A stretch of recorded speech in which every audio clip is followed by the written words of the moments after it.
Hello बच्चों, नमस्कार, good morning. कैसे हैं सभी लोग? उम्मीद करता हूँ बहुत अच्छे होंगे। तो आज हम लोग नया टॉपिक एलसीएम एचसीएफ शुरू कर रहे हैं।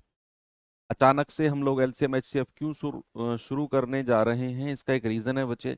इसके बाद हम लोगों को एक चैप्टर पढ़ना है जिसका नाम है टाइम एंड वर्क, समय और कार्य। और उसमें हमें एलसीएम की थोड़ी सी ज़रूरत पड़ती है। संख्याओं का हमें एलसीएम लेना होता है। वही रीज़न है कि अब वहां मैं आपको एलसीएम लेना सिखाता। अब मैंने सोचा क्यों ना एलसीएम एचसीएफ एक चैप्टर भी है और हमारा वो चैप्टर भी हो जाएगा, तो एक पंथ और दो काज हो जाएंगे। चैप्टर का चैप्टर हो जाएगा और एलसीएम लेना आप सीख गए, तो फिर टाइम एंड वर्क में भी आपको कोई ज्यादा प्रॉब्लम होगी नहीं। हालांकि वैसे वो इजी चैप्टर है इसके बाद। चलिए, गुड मॉर्निंग सभी को। और इसके बाद टाइम एंड वर्क करेंगे, उसके बाद पाइप सिस्टम। वो तो एक क्लास का टॉपिक है पाइप सिस्टम। तो जैसे वो था कि उसके साथ था ना, पार्टनरशिप था इस तरीके का। फिर पाइप सिस्टम के बाद में हम लोग एवरेज 3 क्लास, और एवरेज के बाद में टाइम स्पीड डिस्टेंस, जो अर्थमेटिक का लास्ट टॉपिक है, अंकगणित का। चलिए करते हैं शुरू बच्चे। आप सभी लोग मोस्टली आ चुके हैं और आज एलसीएम एचसीएफ की शुरुआत होने जा रही है। अब मैं बेसिक से आपको समझाऊंगा क्या एलसीएम होता है, क्या एचसीएफ होता है, क्या मतलब होता है इनका, क्यों ये दोनों अलग होते हैं, एचसीएफ कैसे निकालते हैं, और शॉर्ट ट्रिक्स वगैरह सारी चीजें हम लोग यहाँ पर देखेंगे। आज की क्लास के बाद आपको एक काम करना है। कल संडे है। कल हालांकि हम लोगों ने डिसाइड किया है कि आप लोगों की एक क्लास रखेंगे। हम लोग रेगुलर इस टाइम पे नहीं रखेंगे, शाम के टाइम रखेंगे 5 बजे के आसपास।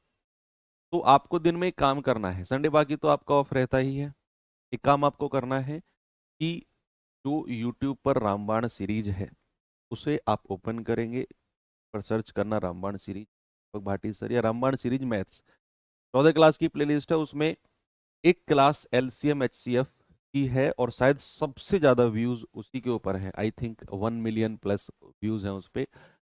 तो आप उसे देखेंगे बड़े गौर से कि वहां मैंने, ये मान लो कि पूरे के पूरे एलसीएम एचसीएफ का निचोड़ 1 डेढ़ घंटे में कराया है।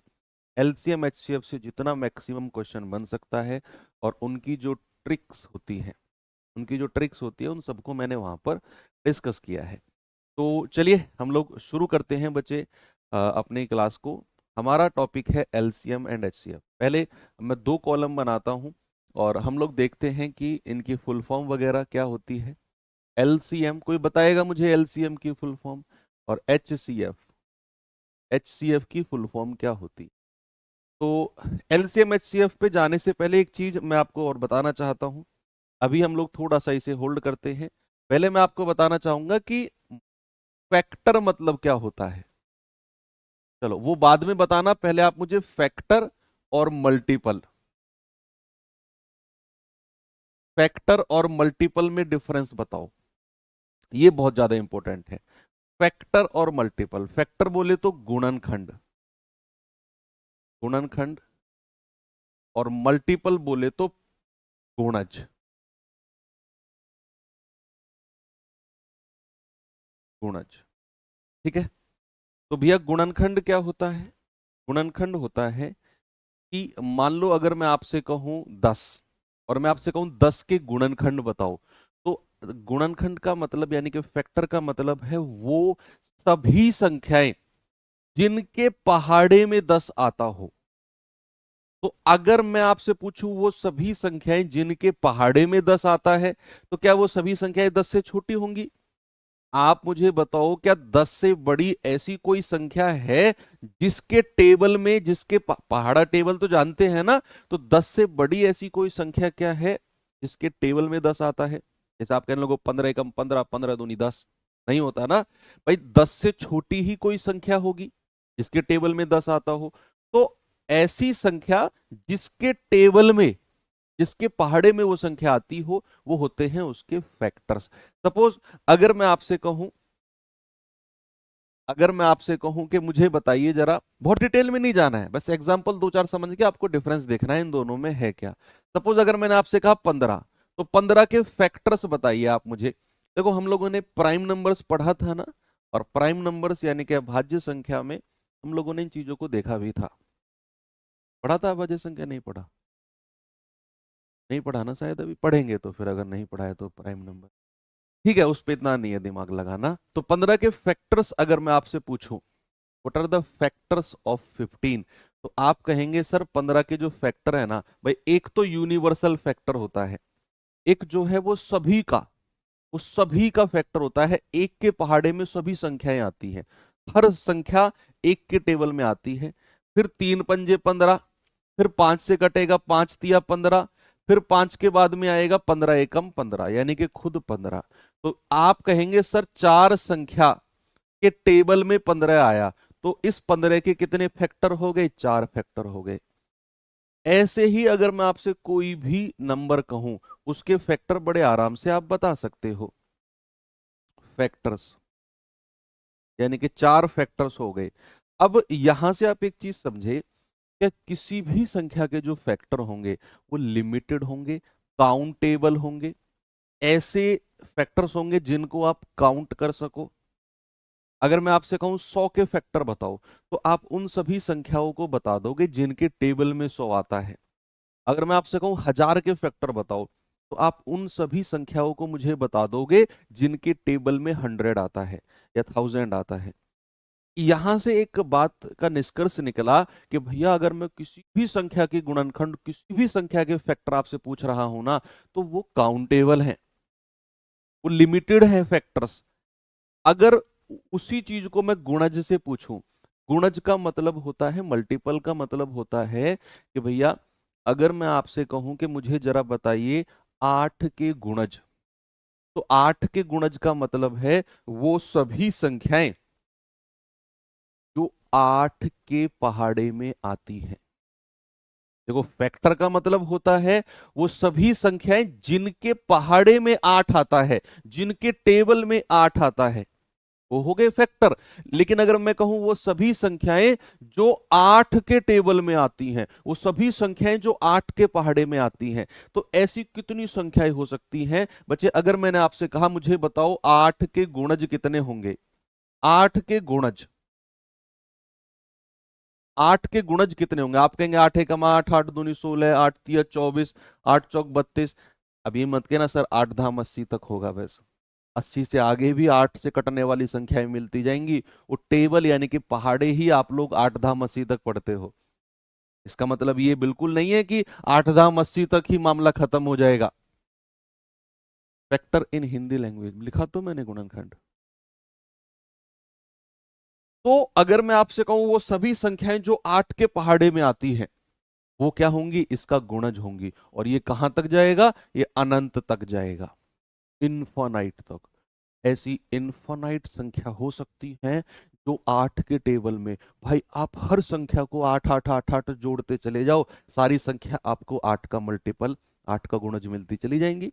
सपोज अगर मैंने आपसे कहा जरा मुझे बताओ 17 के गुणज, आप कहोगे 17 दूनी 34, 17 तिया 51, 17 चौको 68, 17 पंजे 85। और ये तो इनफाइनाइट यानी कि अनंत तक जाएगा मामला, अनंत तक जाएगा कि नहीं?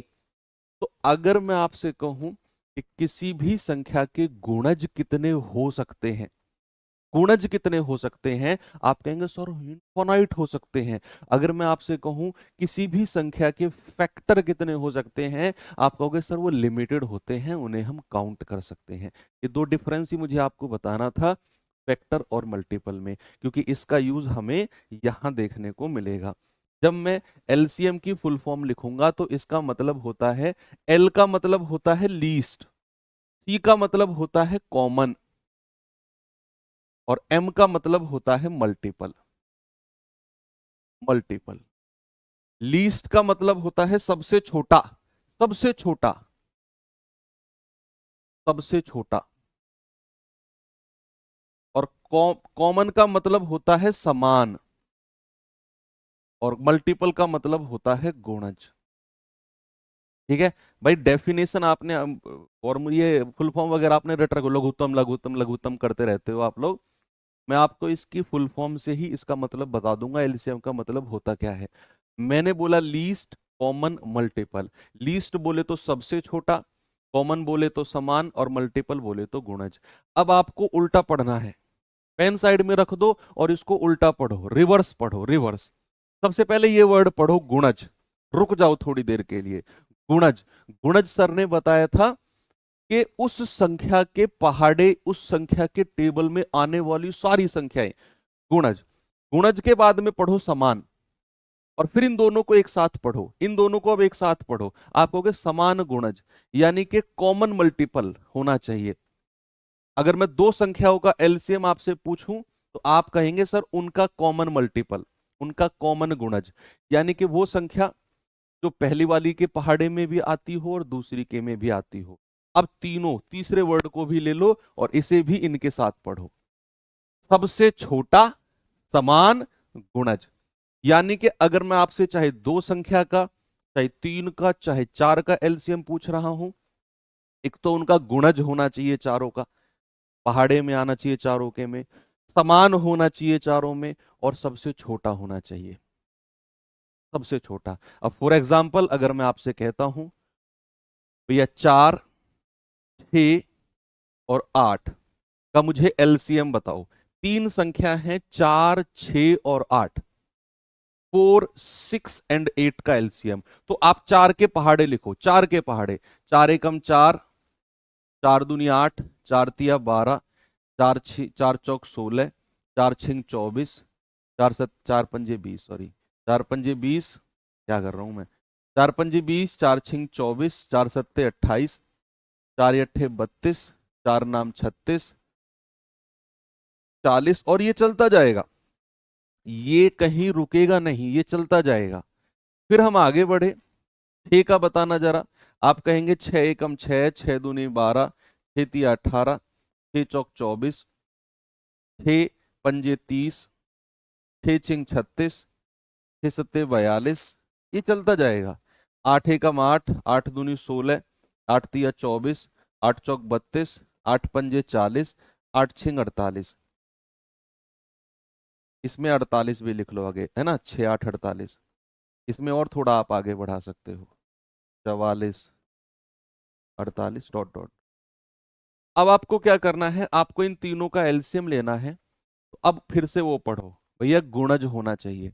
तो 4 के गुणज ये रहे, 6 के गुणज ये रहे, 8 के गुणज ये रहे, और कितने हो सकते हैं गुणज, अनंत, इनफाइनाइट गुणज हो सकते हैं, इतना भी आप समझ गए। समान गुणज, सेकंड पे आए समान, भैया कॉमन होना चाहिए, कॉमन, जो तीनों में कॉमन हो, जो तीनों में कॉमन हो। सबसे पहला क्या मिला हमें, 24 मिल गया, हमें तीनों में समान सबसे पहले क्या मिल गया, 24। 24 के बाद कोई संख्या है क्या जो तीनों में कॉमन है, हाँ जी सर, ये रही 48। आप मुझे बताओ कितने कॉमन गुणज मिल सकते हैं, इस बात का जवाब बताओ मुझे, इन तीनों के कितने कॉमन गुणज। अगर मैं इनके मल्टीपल्स आगे बढ़ाता चला जाऊं, इसके भी आगे बढ़ा दूं, इसके भी आगे बढ़ा दूं, तो आप बच्चा मुझे बताओ कितने कॉमन गुणज मुझे मिल सकते हैं, कितने कॉमन मल्टीपल्स मिल सकते हैं। आप कहेंगे सर इनफाइनाइट मिल सकते हैं, अनंत मल्टीपल होंगे, कॉमन भी, इनके कॉमन मल्टीपल भी इनफाइनाइट होंगे, लेकिन हमें चाहिए कौन सा, हमें चाहिए सबसे छोटा। तो सबसे छोटा कौन सा है, 24, और यही मेरा एलसीएम हो जाएगा, यही होगा लीस्ट कॉमन मल्टीपल, एलसीएम, सबसे छोटा समान गुणज। बेसिक कॉन्सेप्ट समझे, what is the basic concept of LCM, समझ गए ना, क्यों हम एलसीएम को सबसे छोटी वाली संख्या ही लेते हैं, क्यों 48 एलसीएम नहीं है। बहुत सारे बच्चों को बड़ा कंफ्यूजन होता है जब वो टाइम एंड वर्क पढ़ते हैं। तो अब कभी जीवन में कंफ्यूजन नहीं होगा ना कि क्यों एलसीएम 24 ही है, क्यों 48 नहीं है, क्योंकि हमें सबसे छोटा यानी कि लीस्ट संख्या चाहिए, कॉमन हो जो तीनों। बात क्लियर है, तो एलसीएम का मतलब समझ में आ गया। अब एलसीएम निकालने के तरीके क्या होते हैं भैया, एलसीएम निकालने के इस तरीके से एलसीएम थोड़ी निकालेंगे हम अपने एग्जाम में। पहली बात तो एलसीएम डायरेक्ट निकलवाने का क्वेश्चन बनता ही नहीं है। वो जमाना गया जब आपको डायरेक्ट संख्या दिया जाती थी कि इनका एलसीएम बताओ, अब सवाल वो बनता ही नहीं, आपको उतनी टेंशन लेनी नहीं एलसीएम कैसे निकालेंगे। आपको क्या, फिर भी आपको बेसिक तरीका जो आपने अपनी 9वीं 10वीं क्लास में पढ़ा था ना कभी प्राचीन काल में, वो आपको पता होना चाहिए। वही तरीके से एलसीएम निकालेंगे, कोई अलग से स्पेशल तरीका यूज नहीं करना। होते बहुत सारे तरीके हैं पावर्स वगैरह में, फैक्टराइजेशन कर लो, भाई कोई कलाकारी आपने दिखानी ही नहीं है। ये तो मैंने जस्ट आपको समझाया कि एलसीएम क्या होता है। अब बात आती है कि एलसीएम निकाले कैसे। वही अपने 9वीं 10वीं क्लास वाले तरीके से एलसीएम निकालना है, ज्यादा कलाकारी करने के पीछे नहीं भागना है। जैसे अगर मैं इसी का ही 4 6 और 8 का एलसीएम आपसे पूछूं, तो क्या तरीका था जो आपने 9वीं 10वीं क्लास में पढ़ा था एलसीएम निकालने का, क्या था वो तरीका? आप कहेंगे कि सर कॉमन संख्या यहां लिखो, 2 दूनी 4, 2 तिया 6 और 2 चौको 8। यही तरीका सबने पढ़ा है। मैं कह रहा हूं पूरे भारत में कहीं से भी आप हो, यही तरीका एलसीएम का 9वीं 10वीं क्लास में पढ़ाया जाता है। तो मैंने कहा 4 6 8 का एलसीएम, दो यहां लिखा, 2 दूनी 4, 2 तिया 6, 2 चौको 8। फिर क्या इन तीनों में से कोई संख्या 2 से कट रही है? हाँ जी सर कट रही है। फिर 2 से जाओ, 2 एकम 2। क्या ये 3 2 से कट रहा है? नहीं, इस 3 को ऐसे ही लिख दो और फिर ये लिख दो 2 दूनी 4। फिर 2 से जाओ, 1 को ऐसे ही लिख दो, 3 भी नहीं कटेगा, ऐसे ही लिख दो और 2 एकम 2। क्या अब कोई संख्या 2 से कटेगी? ना। 3 लिख दो, 1, 3 एकम 3, 3 एकम 3। जब नीचे 1 1 1 आ जाए तब रुक जाओ, और इधर जो संख्या बनी उनको मल्टीप्लाई कर दो, 2 गुणा 2 गुणा 2 गुणा 3। तो 2 दूनी 4, 4 दूनी 8, 8 तिया 24। एलसीएम कितना आ गया? 24 आ गया। इसी तरीके से आपको निकालना है, हालांकि कोई जरूरत नहीं है इस तरीके से निकालने की। पहली बात तो आपसे क्वेश्चन पूछेगा नहीं। अब हमें जरूरत पड़ती है टाइम एंड वर्क यानी कि समय और कार्य में एलसीएम निकालने की, तो उसको निकालने का तरीका भी आपको मैं बता दूं। 4 6 8 इसी क्वेश्चन से मैं जा रहा हूं। 4 6 8 मैंने लिखा। आपको क्या करना है, अपने दिमाग में देखो, दिमाग सबके पास बहुत कूट कूट के भगवान ने आपके अंदर टैलेंट भरा हुआ है। क्या करना है, इन तीनों में आपको मैंने बेसिक कॉन्सेप्ट सिखा दिया कि एलसीएम का मतलब होगा मल्टीपल और कॉमन और लीस्ट, सबसे छोटा है, गुणज है, तीनों में कॉमन होना चाहिए। तो आपने अपने ही दिमाग में सबसे बड़ी संख्या को पकड़ना है।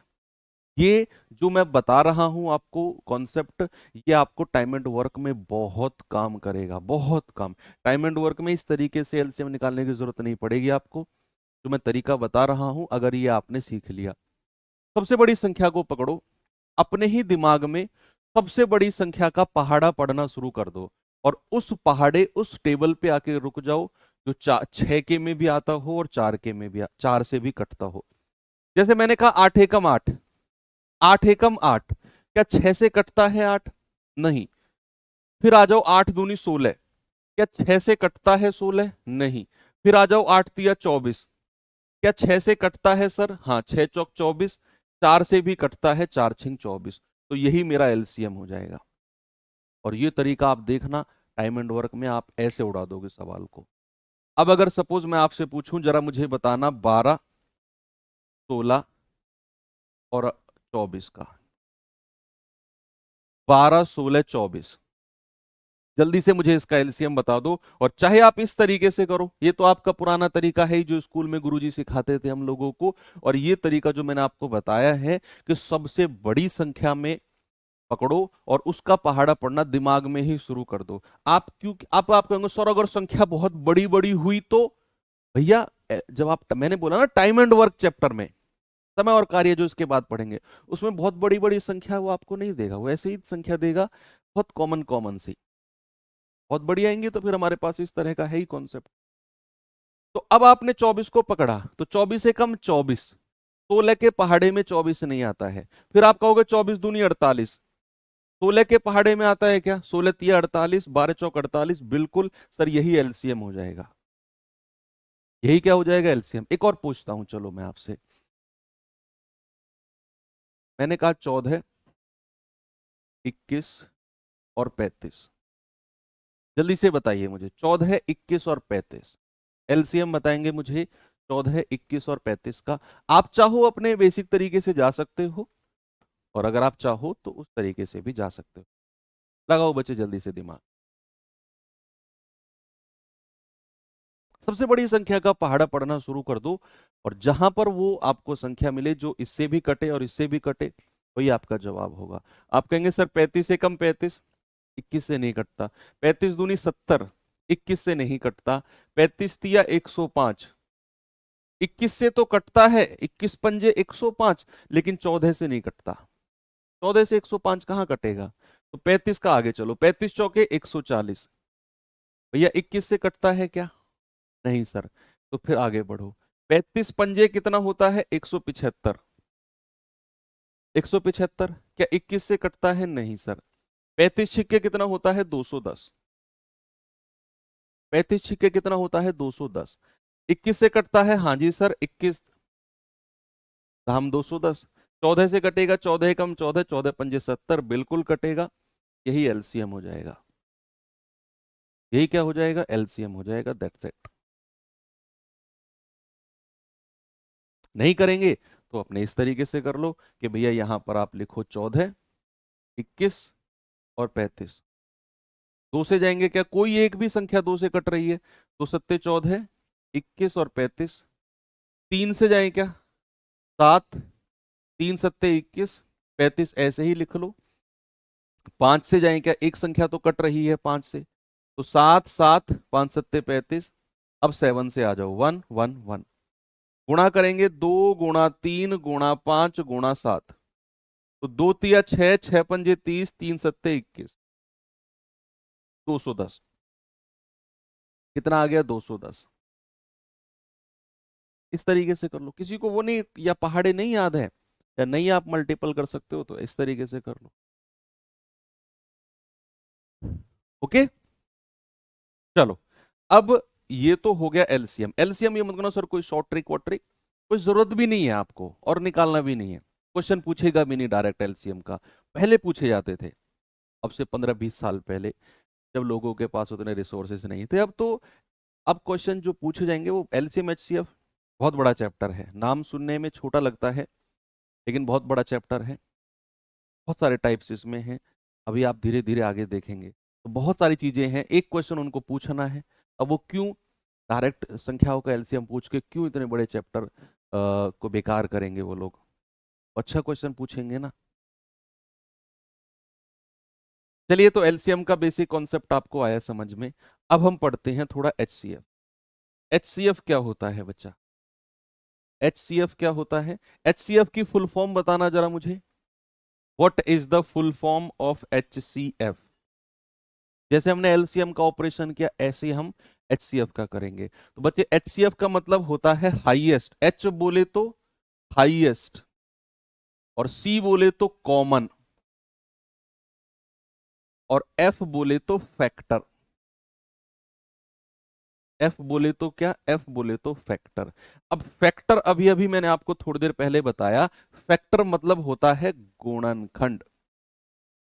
अब किसी भी संख्या के फैक्टर्स लिमिटेड होते हैं या अनलिमिटेड होते हैं। किसी भी संख्या के गुणनखंड क्या सीमित, काउंटेबल, जिनको मैं काउंट कर सकूं वो होते हैं, या एलसीएम यानी कि मल्टीपल की तरह अनंत होते हैं? नहीं ना।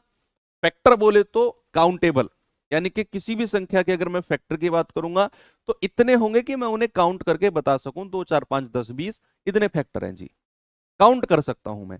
और हमें कॉमन का मतलब होता है समान। समान। और भैया हाईएस्ट का मतलब होता है सबसे बड़ा। सबसे बड़ा। तो क्या बच्चे? सबसे बड़ा होना चाहिए, सबसे बड़ा होना चाहिए, समान होना चाहिए और गुणनखंड होना चाहिए। सबसे बड़ा होना चाहिए, समान होना चाहिए और गुणनखंड होना चाहिए। तो भैया अगर फॉर एग्जांपल अगर मैं आपसे पूछूं कि भैया मुझे जरा बताना आप लोग 8, 12, 9, 12, 18 का, 9, 12, 18 का एचसीएफ बताओ। What is the HCF of 9, 12 and 18? तो आपको सबसे पहले मुझे बताने हैं 9 के फैक्टर, फिर 12 के फैक्टर, और फिर 18 के फैक्टर। वो संख्याएं, फैक्टर को मैं फिर से रिपीट कर रहा हूं बच्चा, वो संख्याएं जिनके पहाड़े में 9 आता हो, जिनके टेबल में 9 आता हो। तो आप कहेंगे सर 1 तो सबका फैक्टर है ही, फिर 3 के पहाड़े में आता है 9, और फिर खुद 9 के पहाड़े में। सर 1 तो सबका फैक्टर है ही, 2 छिक्के 12, 3 चौकू 12, 4 तिया 12, 6 दूनी 12, और खुद 12। फिर 1 तो सबका फैक्टर है, 2 नाम 18, 3 छिंग 18, 4 से नहीं कटेगा, 5 से नहीं कटेगा, 6 से कटेगा, फिर 9 से कटेगा, और फिर खुद 18। तीनों के फैक्टर हमने लिख दिए, वो संख्याएं लिख दी जिनके पहाड़े में, जिनके टेबल में ये संख्याएं बनती हैं। अब हमें कॉमन ढूंढना है और हाईएस्ट, सबसे बड़ा ढूंढना है और कॉमन। तो पीछे से चलेंगे, पीछे सबसे बड़ी बड़ी देखेंगे। 9 कॉमन इसमें है, इसमें है, इसमें नहीं है।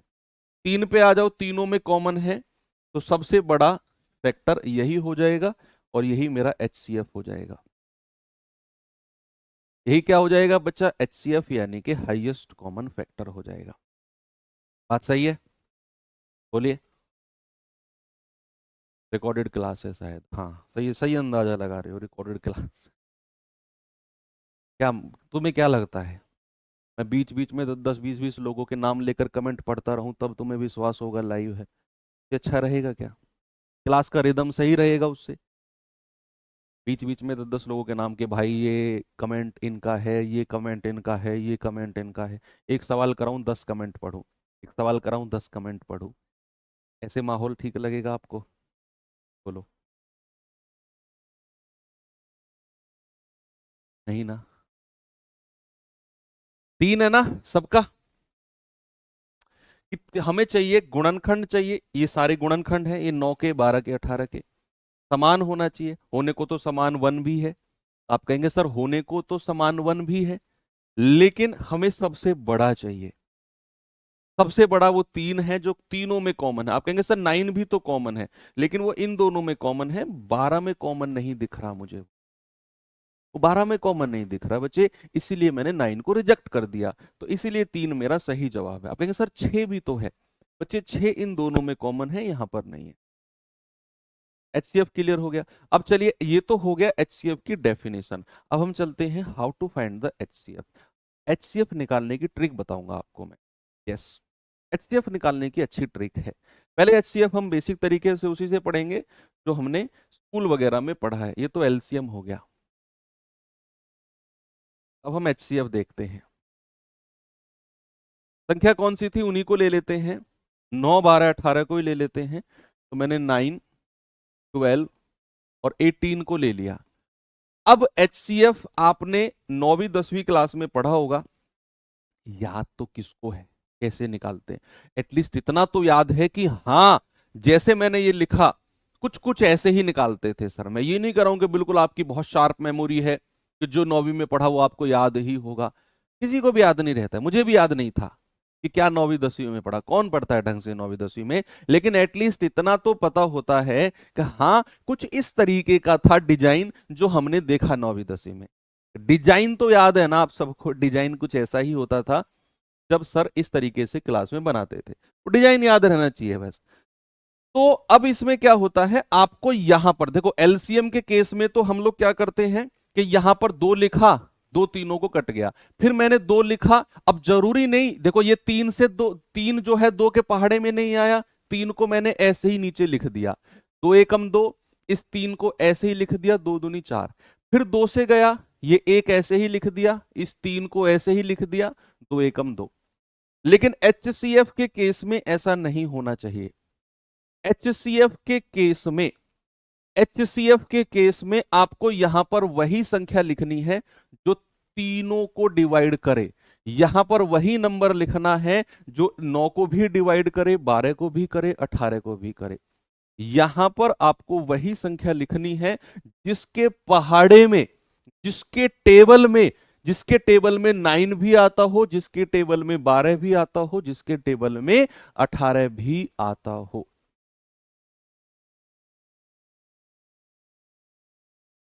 वही संख्या लिखनी है।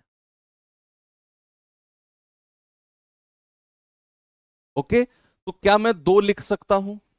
नहीं सर, 9 को नहीं काट पाएगा 2, 9 ऐसे ही रह जाएगा। क्या मैं 3 लिख सकता हूं? 3 तिया 9, 3 चौकू 12 और 3 छंग 18।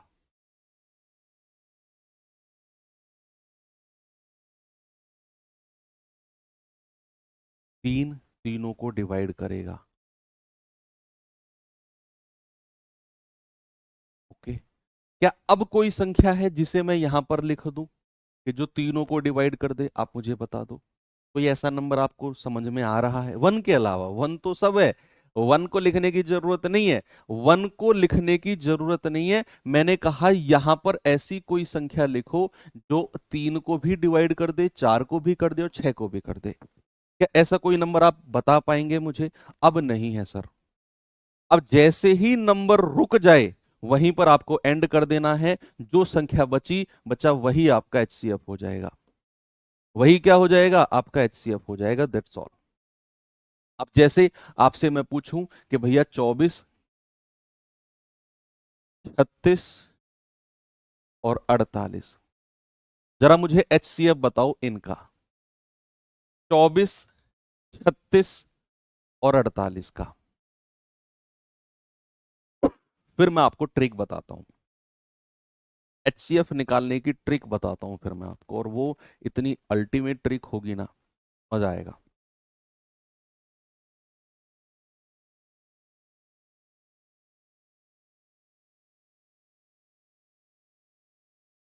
कैसे करेंगे? देखो, यहां पर क्या करना है, यहां पर वो संख्या लिखनी है जो 24 को भी काट दे, 36 को भी काट दे, 48 को भी काट दे। अब देखो, आप अगर स्मार्ट हैं, आप सभी हैं, आप यहां पर सीधा 12 लिखेंगे, सीधा 12, क्योंकि पता है कि 12 दूनी 24, 12 तीय 36, 12 चौक 48। अगर आप थोड़ा सा कम सोच पा रहे हैं इस लेवल का, तो फिर आप 2 से शुरू करेंगे। आप 2 से शुरू करेंगे, सर 2 एकम 2, 2 दूनी 4, सर 18 बार जाएगा, सर 2 दूनी 4, 2 चौकू 8। फिर आप 2 से शुरू करेंगे, 2 छिक्कू 12, 2 नाम 18 और 2 से जाएगा 12 बार। अब कोई ऐसी संख्या बताओ जो 6 को भी काट दे, 9 को भी काट दे, 12 को भी काट दे। आप कहोगे सर 2 नहीं है, क्योंकि 2 9 को नहीं काट पाएगा। 3 लिख लो सर, 3, 3 दूनी 6, 3 तिया 9, 3 चौको 12। क्या अब कोई ऐसी संख्या है जिसको मैं यहां पर लिख दूं और वो इन तीनों को काट दे? आप कहेंगे नहीं सर, नहीं काट पाएगा। तो एंड कर दो, जो संख्या बची उनका मल्टीपल कर दो, 2 गुणा 2 गुणा 3, 2 दूनी 4 तिया 12, यही आपका एचसीएफ हो जाएगा। क्या हो जाएगा बच्चा? यही आपका हाईएस्ट कॉमन फैक्टर हो जाएगा। ये तो हो गया इसका बेसिक तरीका, लेकिन अब आपको कर सीखना है एडवांस तरीका। क्या है एडवांस तरीका? मैं आपको बताऊंगा इन्हीं संख्या को लेके, 24, 36, 48। मैं लिखता हूं फिर से, 24, 36 और 48। 3 नंबर मैंने लिखे। क्या करना है आपको? दो सबसे नजदीक संख्याओं का डिफरेंस ले लो। डिफरेंस ऑफ टू सबसे नजदीक नंबर, सबसे दो क्लोज नंबर होंगे ना, उनका डिफरेंस कोई भी दो ले लो। इनका डिफरेंस 12 है, इनका भी डिफरेंस 12 है, कोई नहीं, आप इन दोनों का डिफरेंस ले लो, 12 डिफरेंस लेना है। अब जब जैसे ही आपने दो सबसे नजदीक संख्याओं का डिफरेंस लिया, वही आपका एचसीएफ होगा। है सर?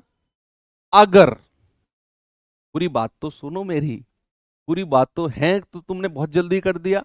मैंने कहा दो सबसे नजदीक संख्याओं का डिफरेंस होगा अगर, अगर यानी कि इफ एक कंडीशन जुड़ जाएगी, अगर उस डिफरेंस ने, अगर उस अंतर ने इन तीनों संख्याओं को डिवाइड कर दिया तो। ये है पूरी लाइन। मैंने बोला दो सबसे नजदीक संख्याओं का डिफरेंस ही एचसीएफ होगा अगर उसने इन तीनों को डिवाइड कर दिया तो। आप कहेंगे सर 12 डिफरेंस आ गया, 12 दूनी 24, 12 तिया 36, 12 चौक 48, भैया एचसीएफ कितना आ गया? 12। भाई डिफरेंस ने इन तीनों को डिवाइड कर दिया। आप कहेंगे सर अगर नहीं किया तो, ये बिल्कुल जायज सवाल है आपका कि सर अगर डिवाइड नहीं किया तो फिर 12 का कोई फैक्टर इस डिफरेंस का, इस डिफरेंस, मैं आपको दोनों कंडीशन लिख देता हूं, दोनों कंडीशन कि डिफरेंस कितना आया, डिफरेंस आया 12, डिफरेंस ही, डिफरेंस ही HCF होगा, डिफरेंस ही HCF होगा अगर डिफरेंस ने सभी संख्याओं को, सभी संख्याओं को डिवाइड कर दिया।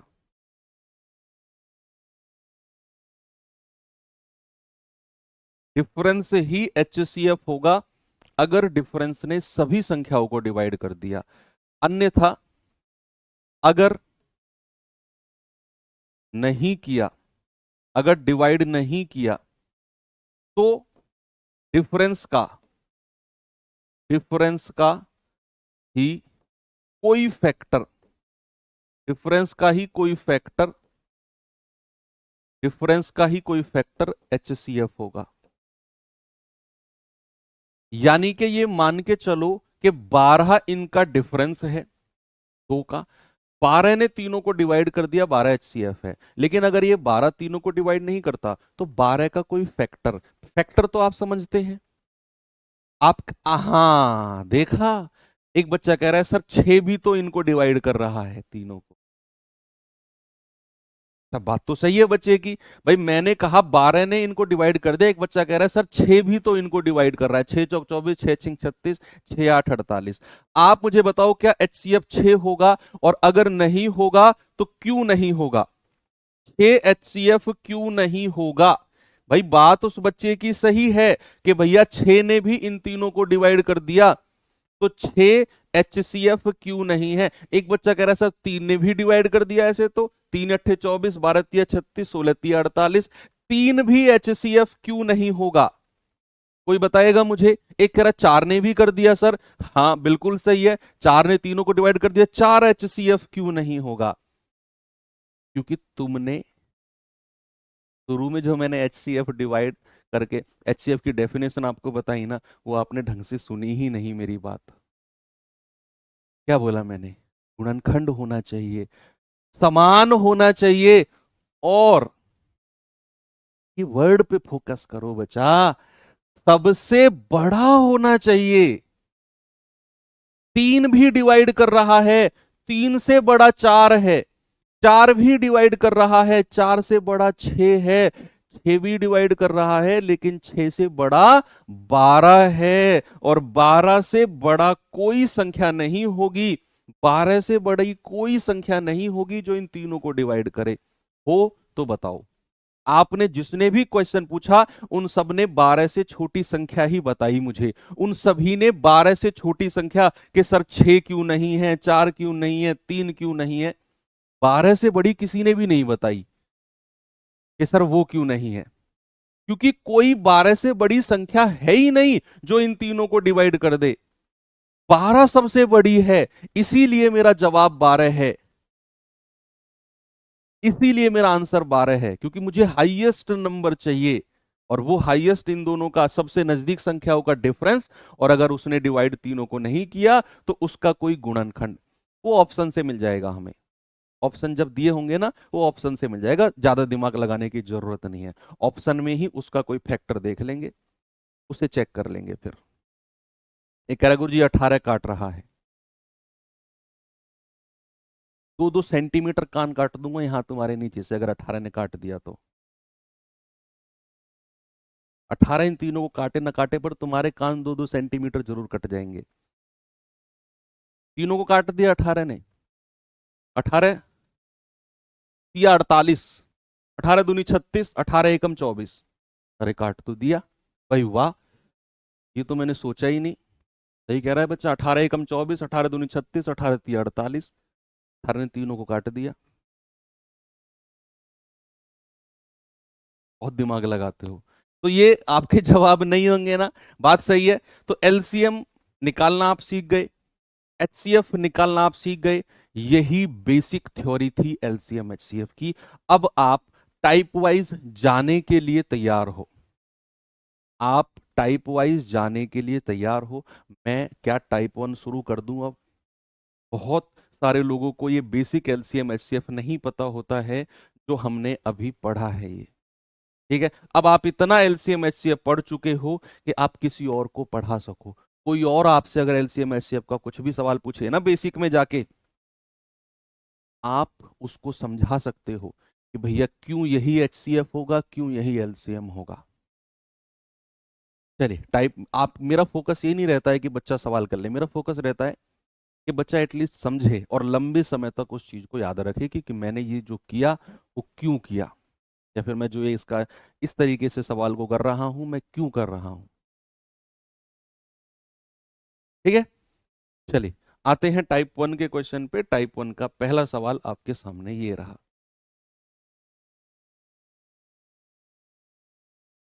बताइए जल्दी से जवाब क्या होगा।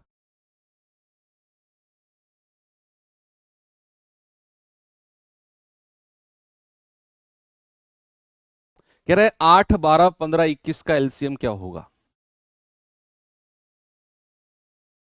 यहां पर ना थोड़ा सा हम डिविजिबिलिटी रूल, हालांकि आपने अभी पढ़ा नहीं है विभाज्यता का नियम, लेकिन थोड़ी सी आपको पता होगी। डिविजिबिलिटी रूल का मतलब है, देखो एलसीएम का मतलब सारा डिविजिबिलिटी रूल ही है। आप जब वो रामबाण सीरीज में उस क्लास को पढ़ेंगे ना, तो आपको लगेगा कि यार ये तो एलसीएम एचसीएफ तो बच्चों वाला चैप्टर है। और अगर आपने वो 1.5 घंटे की क्लास रामबाण सीरीज से कर ली ना, तो एलसीएम एचसीएफ की जो मैं 3-4 क्लास आपको कराऊंगा ना, मैं, हालांकि मुझे ये नहीं कहना चाहिए, लेकिन आपको जरूरत ही नहीं है 4 क्लास करने की। वहीं से आपको वो क्वेश्चन मिल जाएगा अगर एलसीएम एचसीएफ से आया तो, और वही उसी 1.5 घंटे क्लास से बन जाएगा वो। 100% मैं दावे के साथ कह सकता हूँ। किसी को कोई शक हो तो वो रिकॉर्ड कर ले मेरी वॉइस दूसरे फोन से, स्क्रीन रिकॉर्ड तो नहीं होगी। ये सर जो बोल रहे हैं बाद में देखेंगे जब एग्जाम होगा। 100% मैं दावे के साथ कह रहा हूँ, अगर आप वो कर लेते, क्योंकि LCM HCF is all about divisibility, विभाज्यता का नियम, कि भैया हमें वो संख्या बतानी है 8, 12, 15, 21 का एलसीएम। दरअसल हमें वो नंबर बताना है जो 21 के पहाड़े में भी आता है, जो 15 के पहाड़े में भी आता है, जो 12 के पहाड़े में भी आता है, और जो 8 के पहाड़े में भी आता है। या फिर अगर मैं देसी भाषा में आपको समझाऊं, तो हमें वो संख्या चाहिए जो 21 से भी कटे, 15 से भी डिवाइड हो, 12 से भी कटे और 8 से भी कटे। वही नंबर चाहिए ना हमें जो 21 से भी कटेगा, 15 से भी कटेगा, 12 से भी कटेगा और 8 से भी कटेगा। ये बात समझ में आई? तो आप ऑप्शन चेक कर लो, देख लो पहले कि जो संख्या 21 से नहीं कट रही होगी वो मेरा जवाब नहीं होगा। जो संख्या 21 से कट रही होगी वो मेरा जवाब होगा या नहीं होगा पता नहीं, लेकिन जो संख्या 21 से डिवाइड नहीं हो रही है डेफिनेटली वो तो आंसर नहीं है, क्योंकि मुझे एलसीएम चाहिए, और एलसीएम का मतलब ही है वो संख्या जो इन चारों से डिवाइड हो, इन चारों के पहाड़े में आए, इन चारों के टेबल में आए। अब जो संख्या 21 के टेबल में ही नहीं है वो कैसे एलसीएम हो जाएगा, ये सोचो भाई साहब। ये आप जो कैप लगा के बैठे हुए हो ब्लैक कलर का, आपसे कह रहा हूं, सही कह रहा हूं गलत कह रहा हूं? ऐसे गर्दन तो हिलाते रहो। 21 से 21 चौके 84, ये मेरा जवाब हो सकता है नहीं हो सकता है, हटाओ, हमको 3 गलत ऑप्शन ढूंढने हैं। मैंने कहा 21, और क्या 480 हमारा 21 से कटता है? 21 दूनी 42, 21 तिया 63, 48 तो नहीं कटा 21 से, तो ये मेरा जवाब किसी भी कीमत पे नहीं होगा। 21 एकम 21, क्या 37 21 से कटता है? बिल्कुल नहीं कटता, मेरा आंसर नहीं होगा। क्या 58, 21 दूनी 42, 21 तिया 63, 58 भी नहीं कटा। और अगर आपने किसी क्वेश्चन में 3 गलत ऑप्शन हटा दिए ना, आंख बंद करके चौथे ऑप्शन पे टिक कर देना, वही आपका सही जवाब होगा, 840।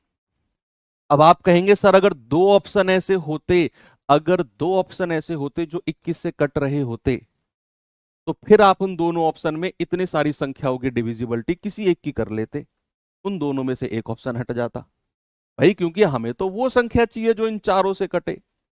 अब अगर मैं 21 की मदद से दो ऑप्शन भी हटा पाया, दो बचे, तो फिर मैं देखूंगा उन दोनों में 15 से काट के, 15 से भी कट गए, देखूंगा 12 से काट के, बहुत स्पीड से कट जाएंगे। और एक ही नंबर ऐसा होगा जो इन चारों से कटेगा। मान लो अगर दोनों नंबर चारों से कट गए, तो फिर दोनों में छोटा वाला उठा लेना, क्योंकि आपको लीस्ट चाहिए। ऐसा भी है कई बार कि भैया दो संख्या ऑप्शन बचे और वो चारों से कट गए, तो हमें क्या चाहिए, लीस्ट। छोटा वाला आंसर हो जाएगा आपका।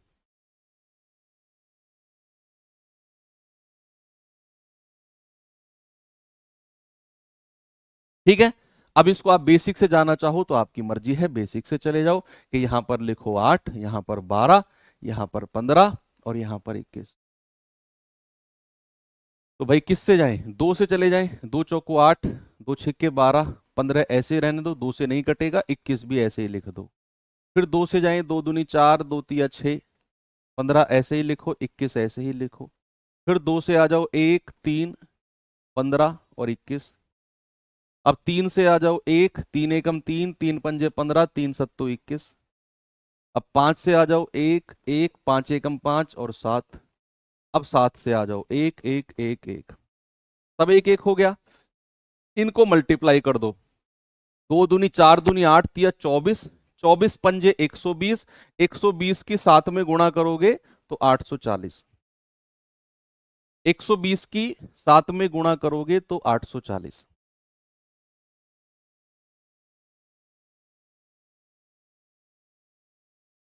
ठीक है, बात सही है। आगे बढ़ूं, चलो।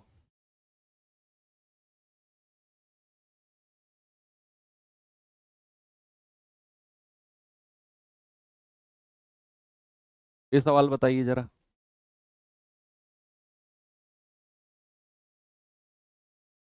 सवाल है 26, 34, 221 और 195 का एलसीएम बता दो क्या होगा।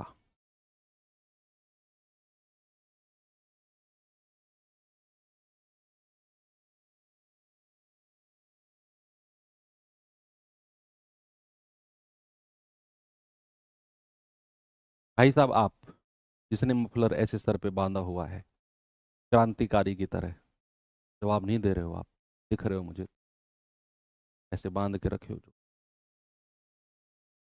तो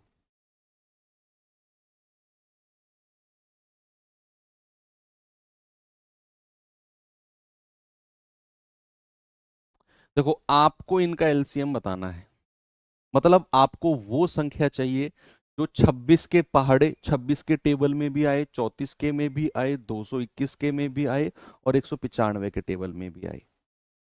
बेसिकली आपको वो नंबर चाहिए जो इन चारों से कटे, इन चारों से डिवाइड हो। बच्चे अब आप खुद सोचो, जो संख्या 26 से कटेगी, क्या वो संख्या 13 से भी कटनी चाहिए? ऐसा सोचो, जो संख्या 26 के पहाड़े में आती है, क्या वो 13 के पहाड़े में भी आएगी? भाई 26 एकम 26, 26 दूनी 52, 26 तिया 78, 13 के पहाड़े में भी आएगी वो चीज? आएगी कि नहीं?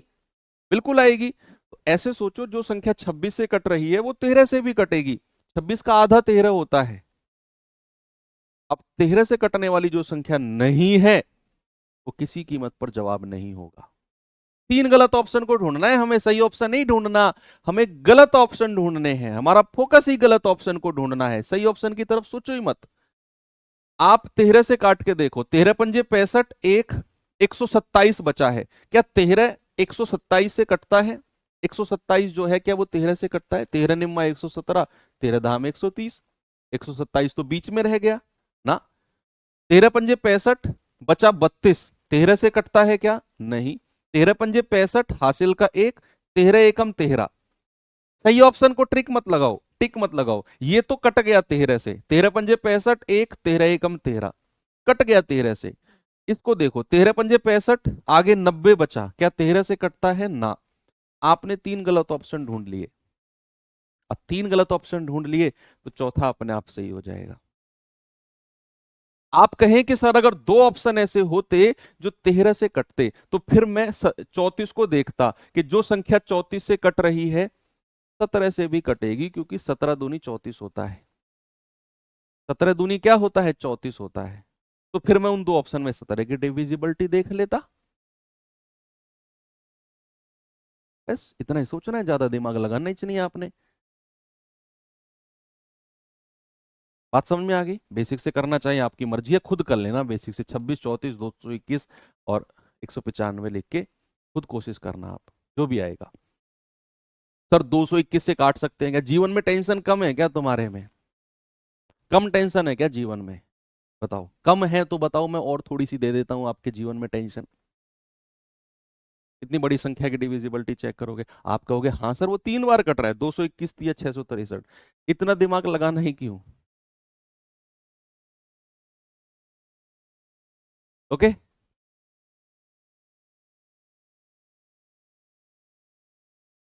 चलो आगे बढ़ते हैं, इस सवाल पे आइए जरा। तेरे चरण,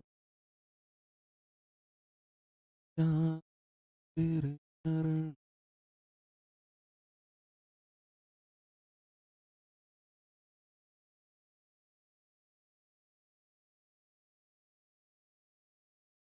सच के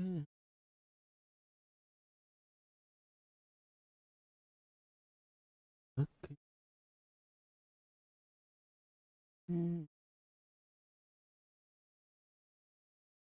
12, 15, 90, 108, 135, 150 का एलसीएम बताना है। देखो बच्चे, सबसे आसान डिविजिबिलिटी चेक करनी होती है 9 की, 9 की। कि 9 की डिविजिबिलिटी होती है सम ऑफ डिजिट, अंकों का योग। हालांकि शायद अपने आप आपने अभी तक पढ़ा नहीं है कुछ बच्चों ने, लेकिन 9 की डिविजिबिलिटी अगर आपको ये देखना है कि कोई संख्या 9 से कट रही है कि नहीं, तो आपको क्या करना है, उस संख्या के जो डिजिट है ना, जो अंक है, उनको जोड़ लो और फिर चेक कर लो क्या वो 9 से कटेंगे या नहीं। अगर वो कट गए तो संख्या 9 से कट जाएगी, अगर वो नहीं कटे तो संख्या 9 से नहीं कटेगी। ठीक है भैया?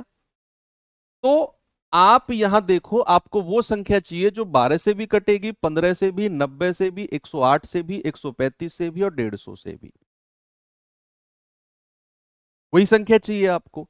अब आप ऐसा देखो, क्या कोई इनमें से एक आध संख्या ऐसी है जो 9 से कट रही हो इन सारी में? क्योंकि मैंने अभी अभी आपको बताया कि 9 की डिविजिबिलिटी चेक करना सबसे आसान है, सबसे इजी वही है। तो आप चेक करो क्या कोई संख्या 9 से कट रही है? सर बहुत सारी कट रही हैं। कि भैया अगर संख्या 90 से कट रही है तो वो 9 से भी कटेगी, 9 धाम 90। जो संख्या 90 के पहाड़े में, जो संख्या 90 के टेबल में आएगी, वो संख्या 9 के टेबल में भी आनी चाहिए। अगर संख्या 9 से कट रही है तो उसके अंकों का योग 9 से कटेगा, और जिसके अंकों का योग 9 से नहीं कट रहा है वो आपका जवाब नहीं होगा, किसी भी कीमत पर वो आपका जवाब नहीं होगा। देख लो भैया, आप कहेंगे सर 4 और 2 6 अंकों का योग, 4 और 2 6, 9 से नहीं कटा। 3 और 2 5, 9 से नहीं कटा। 8 और 1 9, 9 से कट गया। 7 और 2 9, ये भी 9 से कट गया। यानी कि ये दो ऑप्शन हमारे 9 से कट गए, ये दो जो ऑप्शन हैं ये हमारे 9 से कट गए। अब क्या करें? अब तो फंस गए हम। अब या तो जवाब 2700 है या जवाब 1800 है।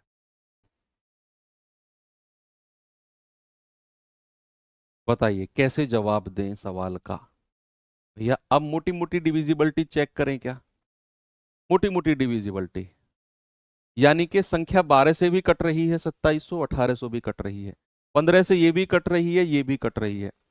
उससे तो चेक कर ले, 90 से दोनों कट रही हैं। क्या 108 से कट रही हैं ये? 108 से हम चेक करेंगे क्या 2700, क्या जो पहली संख्या 2700 है, क्या बच्चे वो 108 से कट रही है? चेक करेंगे 108 से, क्योंकि दो ऑप्शन हमने हटा दिए, अब दो बचे हैं ऑप्शन, इनमें मोटी मोटी डिविजिबिलिटी चेक करेंगे। आप देख रहे हो 12 निम्मा 108, 12 दूनी 24, 3, 12 दूनी 24, 12 पंजे 60। 9 से जाएंगे, 9 दूनी 18, 9 पंजे 45। हाँ जी सर 108 से ये भी कट गया। क्या 1800 कट रहा है 108 से? 1800 देखो 108 से, तो 12 निम्मा 108, 12 एकम 12, 6, 12 पंजे 60, 0। नहीं सर, ये 9 से तो नहीं कट रहा। तो इसका मतलब है 1800 कैसे आपका जवाब होगा फिर? 1800 कैसे आपका जवाब होगा बताइए? ये 1800 108 से तो कटा ही नहीं है भाई। ये 1800 108 से तो कटा ही नहीं। कर गई ना थोड़ा सा मिस? दो ऑप्शन बची, आपने छोटी वाली लगा दी। तो सर आपने ही तो बोला कि दो ऑप्शन अगर कट रहे हैं तो उनमें छोटा वाला। अरे भैया दो ऑप्शन ये 9 की डिविजिबिलिटी में बचे हैं। अगर 9 की डिविजिबिलिटी में दो ऑप्शन कट गए तो हमें, मैंने आपसे क्या बोला? मैंने बोला हमें सही ऑप्शन ढूंढना ही नहीं, हमें गलत ऑप्शन ढूंढना है, उसको काटना है। अब ये दो ऑप्शन बचे हैं तो इन सब से कटने चाहिए ये दोनों ऑप्शन, तब जाके छोटा जवाब सही होगा। अगर ये दोनों ऑप्शन इन सारी संख्याओं से कट गए तब छोटी संख्या आपका जवाब होगी। अब ये 1800 108 से कटा ही नहीं तो 108 के पहाड़े में कैसे आ जाएगा 1800? हमें तो वो संख्या चाहिए जो 108 के पहाड़े में भी आता हो।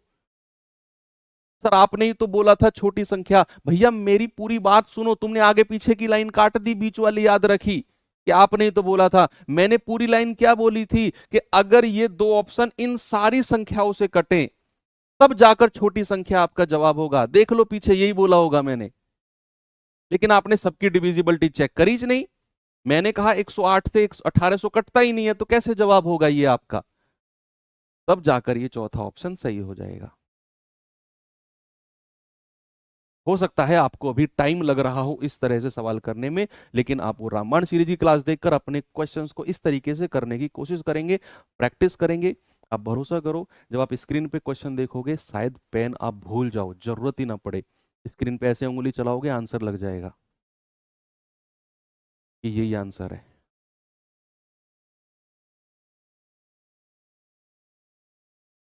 ठीक है, तो आपका ये जवाब हो गया।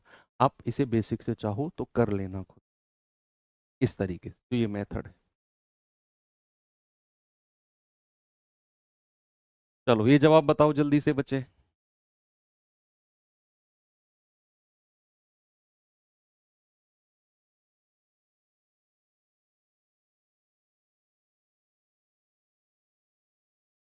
अब ये आप खुद करना, ये सेल्फ के लिए है, HW भी नहीं, सेल्फ के लिए है ये। आप बेसिक से पहले इसे आप डिविजिबिलिटी से चेक करना, डिविजिबिलिटी से मिल जाए फिर उसे इस वाले मेथड से भी क्रॉस वेरीफाई कर लेना। ओके, ये सेल्फ के लिए है। तो चलिए आज की क्लास यहीं पे रोकते हैं। अब हमारा कल मैं HCF के कुछ इस तरह के क्वेश्चंस कराएंगे हम लोग और आगे बढ़ जाएंगे। बेसिक LCM HCF क्या होता है, कैसे निकालते हैं, वो आप सीख चुके हैं। अब मात्र औपचारिकताएं हैं, टाइप वाइज हम लोग चलते जाएंगे और आगे आगे जो जो कॉन्सेप्ट आते जाएंगे उनमें हम लोग छोटे, क्योंकि मैंने बोला ना LCM HCF बड़ा चैप्टर है भाई। नाम सुनने में छोटा है लेकिन परसेंटेज प्रॉफिट लॉस की तरह काफी बड़ा चैप्टर है ये भी। बहुत सारे टाइप यहाँ पर बनते हैं। अभी तो बेसिक है, अभी तो आएगा फ्रैक्शन का LCM HCF, डेसिमल का LCM HCF, पावर का LCM HCF, फिर आएगा फॉर्मूला कि LCM गुणा HCF दो संख्याओं का गुणनफल के बराबर होता है, फिर रेशियो वाला आएगा, फिर संभावित जोड़े आएंगे, फिर आएंगे वो क्वेश्चंस की सिग्नल लाइट जली एक साथ कब जलेंगी। तो बहुत सारे टाइप अभी LCM HCF में बचे हुए हैं। ठीक है, तो कल शाम 5 बजे क्लास रहेगी संडे में, क्योंकि हमारी 2 दिन ऑफ रह गई थी तो उसे कवर अप करना है। मिलेंगे कल शाम 5 बजे। Thank you, have a good day, जय हिंद।